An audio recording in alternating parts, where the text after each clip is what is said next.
पंचगंगा नदीत पुन्हा मासे मृत्यू. 15 दिवसात दुसरी घटना. पंचगंगा नदीत गेल्या 15 दिवसात दुसऱ्यांदा मोठ्या प्रमाणावर मृत मासे अवस्थेत आढळलेले आहे. शिरोळ परिसरातील नदीपात्रात मृत माशांचा खच पडल्याने प्रचंड दुर्गंधी पसरली असून स्थानिकांच्या आरोग्याला धोका निर्माण झाला आहे.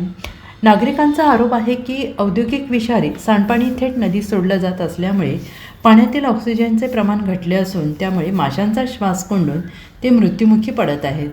पंचगंगा नदी ही शेती आणि पिण्याच्या पाण्याचा मुख्य स्रोत असतानाही वारंवार घडणाऱ्या या घटनांमुळे ग्रामस्थांमध्ये तीव्र संताप व्यक्त केला जातो आहे. या प्रकारामुळे प्रदूषण नियंत्रण मंडळ आणि संबंधित विभाग जागे होणार का, असा प्रश्न उपस्थित केला जातो आहे. दोषींवर कठोर कारवाई करून नदी प्रदूषणमुक्त करण्याची मागणी जोर धरते आहे. परिस्थिती आणखीन गंभीर होण्याआधी प्रशासनाने तात्काळ पावले उचलण्याची गरज व्यक्त केली जाते आहे. Bureau report, SBN Marathi, Kolhapur.